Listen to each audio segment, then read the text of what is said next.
Welcome to sports arena. साथियों, आज का वीडियो जो फुटबॉल प्रेमी हैं, फुटबॉल लवर्स हैं, उनको बहुत पसंद आने वाला है। तो वीडियो स्किप मत करना, वीडियो को पूरा देखना। आज बहुत अच्छी इन्फॉर्मेशन देने वाला। साथियों, बहुत से लोग इस बात से परिचित ही नहीं है कि फुटबॉल कभी भारत में एक बहुत पॉपुलर खेल था। वास्तव में भारतीय राष्ट्रीय फुटबॉल टीम यानी इंडियन नेशनल फुटबॉल टीम 1950 और 1960 के दशक में बहुत सफल रही थी। लेकिन फुटबॉल अब यंग जनरेशन के बीच पॉपुलर फिर से हो रहा है, वो भी दुगनी रफ्तार से। आज हम आपको भारत के टॉप 10 फुटबॉल के धुरंधरों के बारे में बताएंगे, जिनके गोल करने से गोल टॉस का नेट भी थर थर कांपता है। चलिए बात करते हैं नंबर 10 की। नंबर 10 पर है मोहम्मद सलीम। जी हाँ दोस्तों, मोहम्मद सलीम एक इंडियन प्रोफेशनल फुटबॉलर थे, जिन्हें यूरोपियन क्लब केल्टिक एफसी के लिए खेलने वाले पहले भारतीय खिलाड़ी के रूप में जाना जाता है।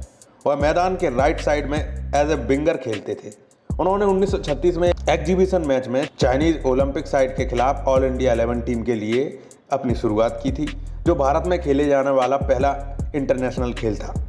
Salim Chittaranjan football sporting union, East Bengal Aryans club के साथ केल्टिक और मोहम्मडन के लिए खेले। अब बात करते हैं नंबर 9 की। नंबर 9 पर आते हैं जर्नैल सिंह।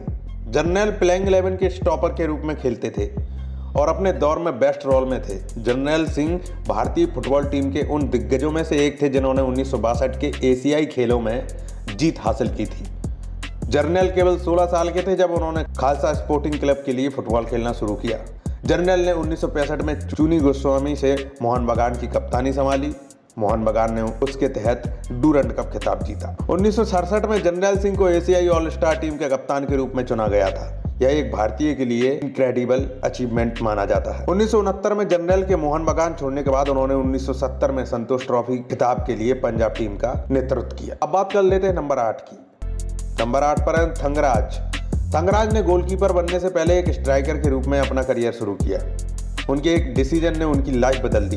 हुआ यूं कि वह भारतीय फुटबॉल इतिहास में सर्वश्रेष्ठ गोलकीपर बन गए। उन्होंने 1956 और 1960 के ओलंपिक और 1958, 1962 और 1966 के एशियाई खेलों में भारत को रिप्रेजेंट किया। उन्हें 1958 में एशिया में सर्वश्रेष्ठ गोलकीपर के रूप में सम्मानित किया गया था। अपने क्लब करियर में उन्होंने मोहम्मडन स्पोर्टिंग, मोहन बगान, ईस्ट बंगाल को रिप्रेजेंट किया। नंबर 7 पर आते हैं सेलन मन्ना, जो अपने शक्तिशाली शॉट और फ्री किक के कारण अपनी सेट काबिलियत के लिए प्रसिद्ध थे। उन्होंने 1948 के ओलंपिक में भारत को रिप्रेजेंट किया और 1951 के एशियाई खेलों में देश को गोल्ड मेडल दिलाया। मन्ना 19 साल तक मोहन बगान के लिए खेले और क्लब में उनकी उत्कृष्ट सेवा और समर्पण के लिए उन्हें मोहन बगान रत्न नाम दिया गया। नंबर 6 पर आते हैं चुनी गोस्वामी। सुबिमल चुनी गोस्वामी एक स्ट्राइकर था।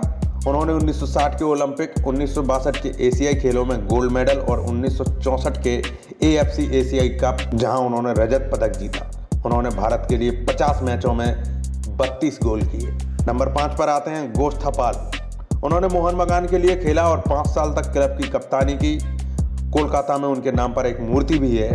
गोष्ठपाल भारतीय राष्ट्रीय टीम के पहले कप्तान भी थे। He was one of the best defenders in Indian football history। Number 4 पर आते हैं IM विजयन। विजयन शुरुआती 2000 के दशक में भारतीय फुटबॉल के टॉप पर थे। उन्होंने अपने क्लब के करियर में ईस्ट बंगाल, मोहन बगान, FC कोचीन को रिप्रेजेंट किया। विजयन ने भारत के लिए 79 मैचों में 40 गोल किए और भूटान के खिलाफ केवल 12 सेकेंड में 1 गोल के साथ अंतर्राष्ट्रीय फुटबॉल में 3 सबसे तेज गोल करने का रिकॉर्ड बनाया। उन्होंने भारतीय टीम की कप्तानी की और 3 बार भारतीय खिलाड़ी का खिताब जीता। नंबर 3 पर आते हैं PK बनर्जी। प्रदीप कुमार बनर्जी एक राइट विंगर थे जिन्होंने 60 के दशक में अपना खेल दिखाया था।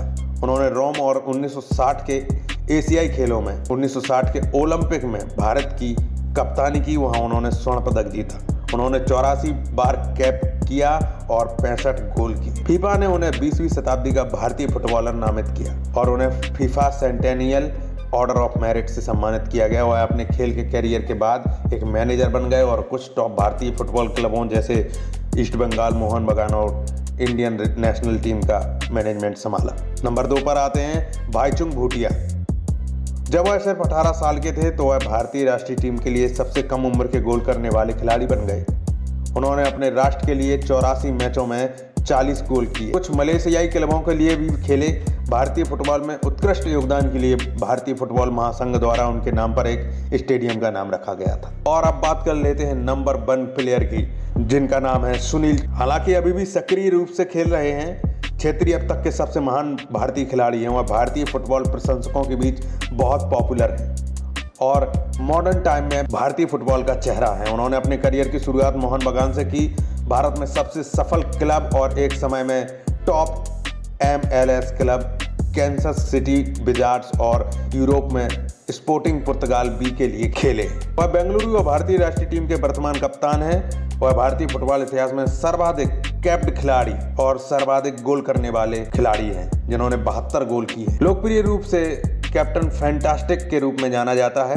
क्षेत्रीय क्रिस्टियानो रोनाल्डो के पीछे दूसरा सबसे बड़ा गोल करने वाला अंतर्राष्ट्रीय फुटबॉल प्लेयर है। क्षेत्रीय 36 साल के और उन्होंने 36 साल के अपने करियर में 6 बार AIFF player of the year award जीता है। तो साथियों, ये थे भारत के टॉप 10 फुटबॉल प्लेयर। इन 10 खिलाड़ियों में आपका सबसे फेवरेट कौन है? आप हमें कमेंट करके बता सकते हैं। फिलहाल के लिए इतना ही। For more videos stay connected.